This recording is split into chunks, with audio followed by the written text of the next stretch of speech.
ಜನನಿ news ಚಾನೆಲ್ಗೆ like ಮಾಡಿ, subscribe ಮಾಡಿ, ಶೇರ್ ಮಾಡುವ ಮೂಲಕ ನಮ್ಮ ಚಾನೆಲ್ಗೆ ಸಹಕರಿಸಿ. ಹೆಚ್ಚಿನ ಮಾಹಿತಿಗಾಗಿ ಸಂಪರ್ಕಿಸಿ ಹರಿಚಿನ್. 1982ರಿಂದ ಇರ್ತಕ್ಕಂಥ ಎಲ್ಲಾ ಹಳೆಯ ವಿದ್ಯಾರ್ಥಿಗಳ ಸಂಯುಕ್ತ ಒಂದು ಪ್ರಯತ್ನ ಇದು.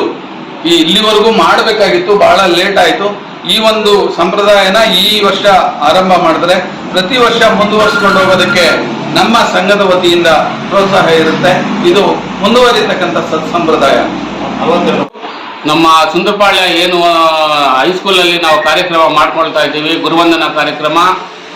ಈ ಮೆಸೇಜ್ ಇವಾಗ ಏನು ಒಂದು ನ್ಯೂಸಲ್ಲಿ ಇವಾಗ ಏನು ಒಂದು ಕೊಡ್ತಾ ಇದ್ದೀವಿ, ಅದಕ್ಕೆ ಎಲ್ಲರೂ ಅದೇ ಅವರಿಗೆ ಒಂದು ಮೆಸೇಜ್ ಅಂತ ತಿಳ್ಕೊಂಡು ದಯವಿಟ್ಟು ಎಲ್ಲರೂ ನಮ್ಮ ಕಾರ್ಯಕ್ರಮಕ್ಕೆ ಏನು ಆಗಸ್ಟ್ 15ನೇ ತಾರೀಕು ನಾವು ಕಾರ್ಯಕ್ರಮ ಹಮ್ಮಿಕೊಂಡಿದ್ದೀವಿ, ಗುರುವಂದನಾ ಕಾರ್ಯಕ್ರಮ.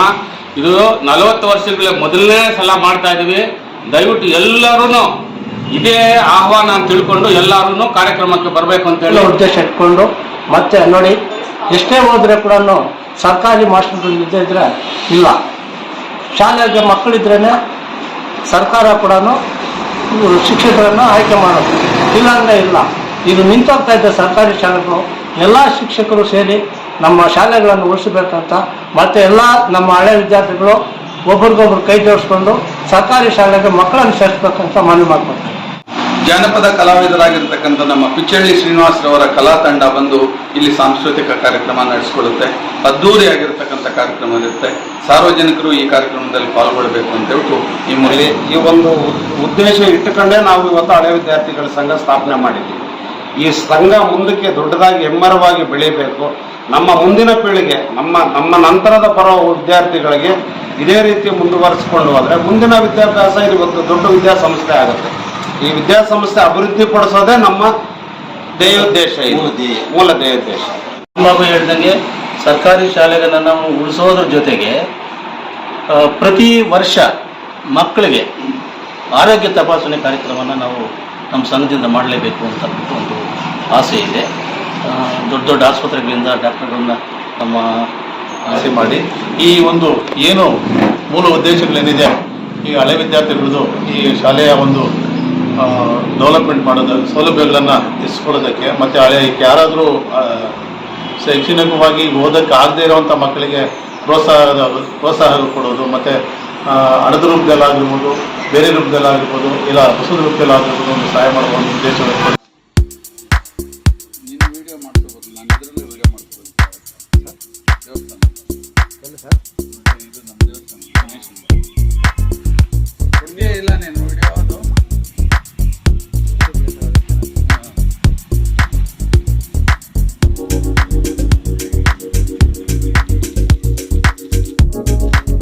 ನಾವು 1982 ಇಸ್ವಿಯಿಂದ ನಾವು ಓದಿರುವ ಎಲ್ಲ ಹಳೆಯ ವಿದ್ಯಾರ್ಥಿಗಳ ಸಂಘ ಸ್ಥಾಪನೆ ಮಾಡಿ, ಆ ಸಂಘದಿಂದ ನಾವು ಏನು ಒತ್ತುವರಿ ಜಾಗವನ್ನೆಲ್ಲ ಬಿಡಿಸ್ಕೊಟ್ಟಿದ್ದೀವಿ.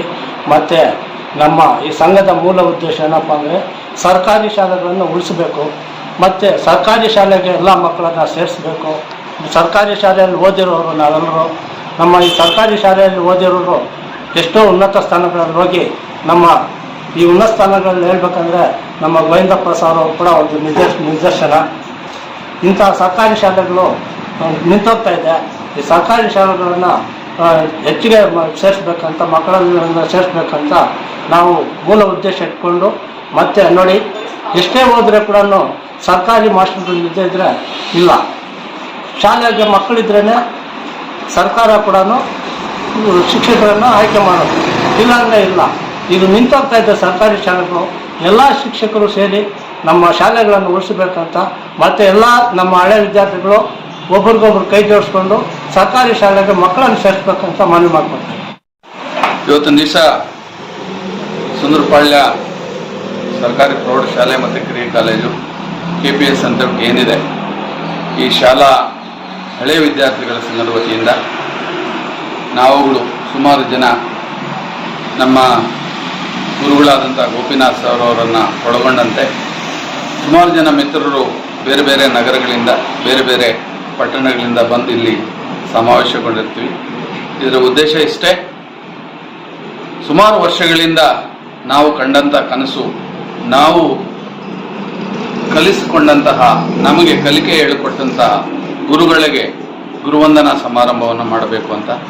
ಹಾಗೆ ನಾವು ನಮ್ಮ ಶಿಕ್ಷಣವನ್ನು ಅಡಿಪಾಯ ಕೊಟ್ಟಿರ್ತಕ್ಕಂಥ ಈ ಶಾಲೆಗೆ ನಮ್ಮದೇ ಆಗಿರ್ತಕ್ಕಂಥ ಏನಾದರೂ ಒಂದು ಕೊಡುಗೆ ಅಂತ ಹೇಳ್ಬಿಟ್ಟು ಇಲ್ಲಿರ್ತಕ್ಕಂಥ ಪ್ರತಿಭೆಗಳಿಗೆ ಪುರಸ್ಕಾರ ಮಾಡಬೇಕಂತ ಸದುದ್ದೇಶದಿಂದ ಅದು ಪೂರ್ವಯೋಜಿತವಾಗಿ ಅಲ್ಲದೆ ಉದ್ದೇಶಪೂರ್ವಕವಾಗಿ ಇಲ್ಲದೇ ಇದ್ದರೂ ಸಹ ಇಲ್ಲಿ ಒಂದು ರಾಷ್ಟ್ರೀಯ ಹಬ್ಬದ ದಿನವಾಗಿರ್ತಕ್ಕಂಥ ಸ್ವಾತಂತ್ರ್ಯ ದಿನಾಚರಣೆಯಂದು ನಾವು ಬಹಳ ಸ್ವತಂತ್ರವಾಗಿ ಸಂತೋಷವಾಗಿ ನಮ್ಮ ಗುರುಗಳನ್ನು ಸನ್ಮಾನಿಸುತ್ತಾ ಇದ್ದೇವೆ. ನಮ್ಮ ಹಿಂದೆ ಇರ್ತಕ್ಕಂಥ ಪೀಳಿಗೆಯ ಪ್ರತಿಭೆಗಳನ್ನು ಗುರುತಿಸಿ ಅವರಿಗೆ ನಾವು ಪ್ರೋತ್ಸಾಹವನ್ನು ನೀಡ್ತಾ ಇದ್ದೇವೆ ಅಂತಕ್ಕಂಥ ಹೆಮ್ಮೆಯಿಂದ ಹೇಳ್ಕೊಳ್ಳುವಂಥ ಉದ್ದೇಶದಿಂದ ಒಂದು ಬೃಹತ್ ಕಾರ್ಯಕ್ರಮವನ್ನು ಹಮ್ಮಿಕೊಂಡಿದ್ದೇವೆ. ಈ ಕಾರ್ಯಕ್ರಮಕ್ಕೆ ಸರಿಸುಮಾರು ನಮ್ಮಲ್ಲಿರ್ತಕ್ಕಂಥ ಸದಸ್ಯತ್ವ ಹೊಂದಿರತಕ್ಕಂಥವ್ರು ಸುಮಾರು 1000 ಜನ ವಿದ್ಯಾರ್ಥಿಗಳಿದ್ದಾರೆ. ಈಗಾಗಲೇ ಆ 1000 ಜನ ವಿದ್ಯಾರ್ಥಿಗಳು 1982-83ರಲ್ಲಿ ಆರಂಭವಾಗಿರ್ತಕ್ಕಂಥ ಈ ಶಾಲೆ ಇವತ್ತಿನ ದಿವಸ ಸುಮಾರು ಬೃಹತ್ ಗಾತ್ರದ ಒಂದು 5,000ದಷ್ಟು ಹಳೆಯ ವಿದ್ಯಾರ್ಥಿಗಳನ್ನು ಹೊಂದಿದೆ. ಅವತ್ತಿನ ಕಾರ್ಯಕ್ರಮಕ್ಕೆ ಬಹುತೇಕ 3,000ಕ್ಕಿಂತ ಹೆಚ್ಚು ವಿದ್ಯಾರ್ಥಿಗಳು, ವಿದ್ಯಾರ್ಥಿನಿಯರು ಮತ್ತೆ ಇಲ್ಲಿರ್ತಕ್ಕಂತಹ ಹಳೆಯ ವಿದ್ಯಾರ್ಥಿಗಳು ಸೇರ್ತಾರೆ ಅಂತಕ್ಕಂಥ ಒಂದು ದೊಡ್ಡ ಒಂದು ಕಾರ್ಯಕ್ರಮವನ್ನು ನಿರೂಪಿಸಬೇಕಂತಕ್ಕಂಥ ವಾತಾವರಣ ನಮ್ಮಲ್ಲಿ ಸೃಷ್ಟಿಯಾಗಿದೆ.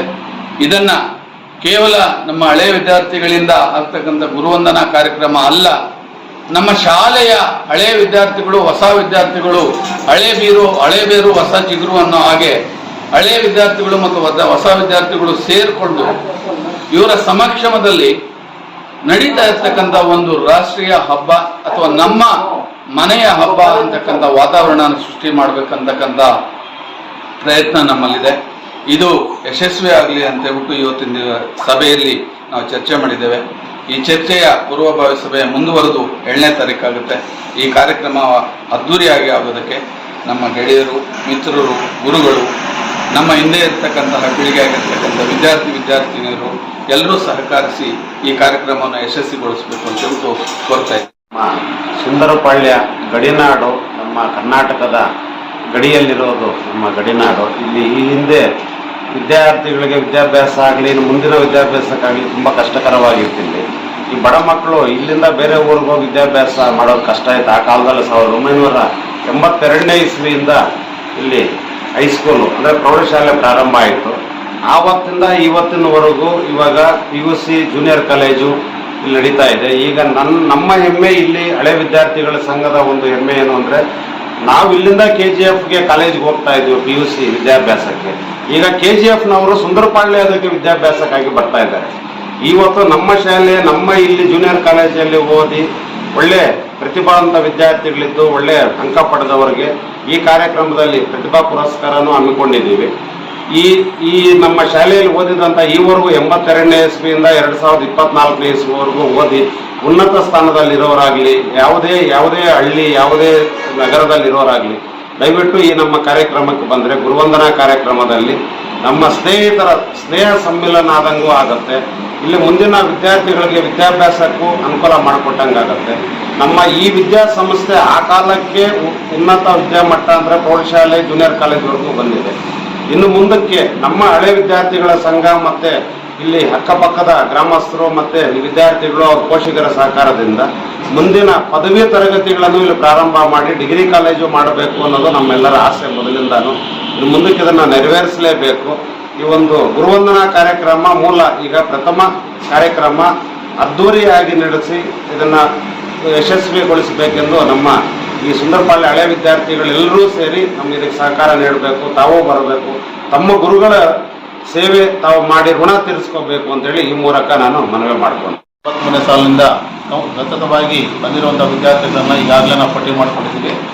ಈಗ 82, 83ರಿಂದ ಪಟ್ಟಿ ಮಾಡಿಕೊಂಡು ಈಗ 23, 24ನೇ ಸಾಲವರೆಗೂ ನಾವು ಪಟ್ಟಿ ಮಾಡಿಕೊಂಡು ಎಲ್ಲ ಮಕ್ಕಳನ್ನು 23, 24ನೇ ಸಾಲವರೆಗೂ ಮಾಡ್ಕೊಂಡಿದ್ದೀವಿ. ಸುಮಾರು 42 ವರ್ಷಗಳ ಕಾಲ ಈ ಸುದೀರ್ಘವಾಗಿ ನಡ್ಕೊಂಡು ಬಂದಿರುವಂಥ ಈ ಶಾಲೆ, ಸರ್ಕಾರಿ ಪ್ರೌಢಶಾಲೆ ಏನಿದೆ, ಆ ಎಲ್ಲ ವಿದ್ಯಾರ್ಥಿಗಳನ್ನ ಒಂದು ಕಡೆ ಕೂಡಿಸಿ ಅವ್ರನ್ನೆಲ್ಲ ಮೆಂಬರ್ಶಿಪ್ ಮಾಡಿಸಿ ನೋಂದಣಿ ಮಾಡಿಸ್ಕೊಂಡು ನಮ್ಮ ಸಂಖ್ಯೆ ಜಾಸ್ತಿ ಮಾಡಿ ಈ ಒಂದು ಏನು ಮೂಲ ಉದ್ದೇಶಗಳೇನಿದೆ ಈ ಹಳೆ ವಿದ್ಯಾರ್ಥಿಗಳದ್ದು ಈ ಶಾಲೆಯ ಒಂದು ಡೆವಲಪ್ಮೆಂಟ್ ಮಾಡೋದು, ಸೌಲಭ್ಯಗಳನ್ನು ಇಸ್ಕೊಳ್ಳೋದಕ್ಕೆ ಮತ್ತು ಯಾರಾದರೂ ಶೈಕ್ಷಣಿಕವಾಗಿ ಓದೋಕ್ಕೆ ಆಗದೇ ಇರುವಂಥ ಮಕ್ಕಳಿಗೆ ಪ್ರೋತ್ಸಾಹ ಕೊಡೋದು, ಮತ್ತು ಹಣದ ರೂಪದಲ್ಲಾಗಿರ್ಬೋದು, ಬೇರೆ ರೂಪದಲ್ಲಾಗಿರ್ಬೋದು, ಇಲ್ಲ ಹೊಸದ ರೂಪದಲ್ಲಾಗಿರ್ಬೋದು ಒಂದು ಸಹಾಯ ಮಾಡುವ ಒಂದು ಉದ್ದೇಶವನ್ನು ಇಟ್ಕೊಂಡಿದ್ದೀವಿ.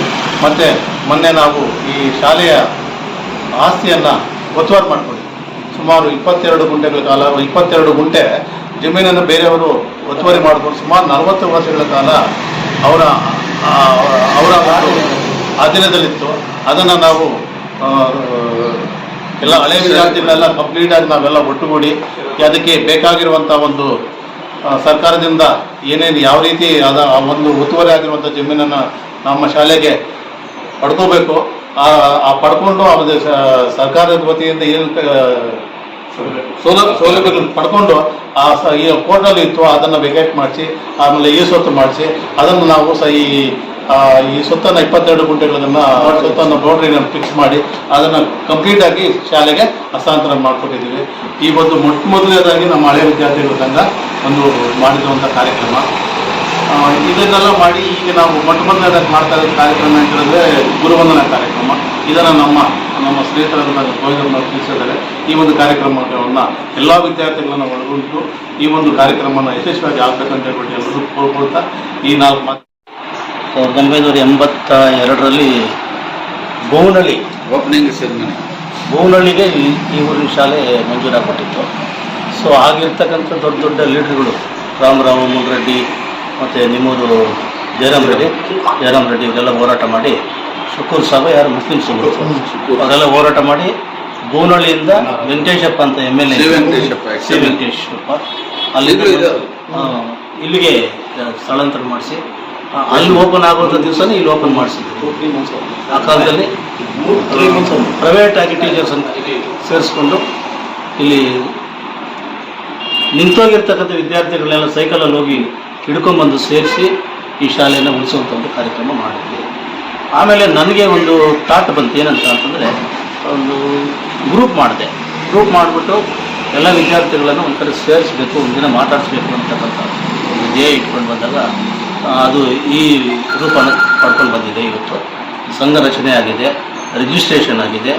ಇದರಲ್ಲಿ ಮೂಲ ಧ್ಯೇಯ ಕೇಳಿದ್ರಿ ನೀವು. ಮೂಲ ಧ್ಯೇಯದಲ್ಲಿ ಅತಿ ಮುಖ್ಯವಾಗಿ ನಮ್ಮ ರಾಮಬಾಬು ಹೇಳ್ದಂಗೆ ಸರ್ಕಾರಿ ಶಾಲೆಗಳನ್ನು ನಾವು ಉಳಿಸೋದ್ರ ಜೊತೆಗೆ ಪ್ರತಿ ವರ್ಷ ಮಕ್ಕಳಿಗೆ ಆರೋಗ್ಯ ತಪಾಸಣೆ ಕಾರ್ಯಕ್ರಮವನ್ನು ನಾವು ನಮ್ಮ ಸಂಘದಿಂದ ಮಾಡಲೇಬೇಕು ಅಂತ ಒಂದು ಆಸೆ ಇದೆ. ದೊಡ್ಡ ದೊಡ್ಡ ಆಸ್ಪತ್ರೆಗಳಿಂದ ಡಾಕ್ಟರ್ಗಳನ್ನ ನಮ್ಮ ಮುಖಾಂತರ ಅವರು ತುಂಬ ಟಚ್ಗಿದೆ. ಅವ್ರ ಮುಖಾಂತರ ಒಳ್ಳೊಳ್ಳೆ ಡಾಕ್ಟರ್ಗಳನ್ನ ಈ ಗ್ರಾಮಾಂತರ ಪ್ರದೇಶಕ್ಕೆ ಕರೆತಂದು ತುಂಬ ಬಡತನದಿಂದ ಕೂಡಿರ್ತಕ್ಕಂಥ ಈ ಪ್ರದೇಶದಲ್ಲಿ ಆರೋಗ್ಯ ತಪಾಸಣೆಯನ್ನು ಮಾಡಿಸಬೇಕು ಅಂತ ಆಸೆ ಇದೆ. ಜೊತೆಗೆ ತುಂಬ ಬಲಿಷ್ಠವಾಗಿರ್ತಕ್ಕಂಥ ಸಂಘ ಆಗಿದೆ. ಈಗ ಒಳ್ಳೆ ಪಿಲ್ಲರ್ಸ್ ಇದ್ದಾರೆ. ಯಾವುದೇ ಕಾರ್ಯಕ್ರಮ ಮಾಡಬೇಕು ಅಂತಂದ್ರೂ ಕೂಡ ಉತ್ತಮವಾಗಿರ್ತಕ್ಕಂಥ ಧೈರ್ಯ ಇಲ್ಲಿ ಸಿಗುತ್ತೆ ಅಂತಕ್ಕಂಥ ಒಂದು ಭಾವನೆ ನಮಗಿದೆ. ಈಗ ಮೊದಲನೇ ಬಾರಿಗೆ ಅದ್ದೂರಿ ಕಾರ್ಯಕ್ರಮ ಗುರುವಂದನಾ ಕಾರ್ಯಕ್ರಮನ ಅವ್ರು ಇಟ್ಕೊಂಡಿದ್ದಾರೆ. ತುಂಬ ಚೆನ್ನಾಗಿರ್ತಕ್ಕಂಥ ಕಾರ್ಯಕ್ರಮ ಆಗುತ್ತೆ. ಯಾಕಂತಂದರೆ HOD ಶ್ರೀನಿವಾಸ್ ಇಲ್ಲಿ ಬರ್ತಾರೆ ಅಂತಂದರೆ ಸಾವಿರಾರು ಜನ ಅವ್ರ ಫಾಲೋವರ್ಸ್ಗಳೆಲ್ಲ ಇದ್ದಾರೆ. ಅವರೆಲ್ಲರೂ ಕೂಡ ಬಂದು ಕಾರ್ಯಕ್ರಮದಲ್ಲಿ ಸೇರ್ತಾರೆ. ಕಾರ್ಯಕ್ರಮ ಅದ್ದೂರಿ ಆಗುತ್ತೆ. ದಯವಿಟ್ಟು ನೀವು ಮಾಧ್ಯಮ ಮಿತ್ರರು ಈ ಒಂದು ಪ್ರಚಾರಪಡಿಸಿ ಕಾರ್ಯಕ್ರಮಕ್ಕೆ ಹೆಚ್ಚು ಜನ ಸೇರುವಂಥ ಒಂದು ವ್ಯವಸ್ಥೆ ಮಾಡಬೇಕು ಅಂತ ನಿಮ್ಮಲ್ಲಿ ಪ್ರಾರ್ಥನೆ ಮಾಡ್ತೀವಿ. ಈ ಒಂದು ಮಾಹಿತಿ ನಿಮಗೆ ಇಷ್ಟ ಆದಲ್ಲಿ ದಯವಿಟ್ಟು ಲೈಕ್ ಮಾಡಿ, ಶೇರ್ ಮಾಡಿ, ಕಾಮೆಂಟ್ ಮಾಡಿ ತಿಳಿಸಿ. ಮುಂದಿನ ವಿಡಿಯೋ ನೋಟಿಫಿಕೇಶನ್ ನಿಮಗೆ ಬರಬೇಕು ಅಂದರೆ ಬೆಲ್ ಬಟನ್ ಅನ್ನು ಕ್ಲಿಕ್ ಮಾಡಿ.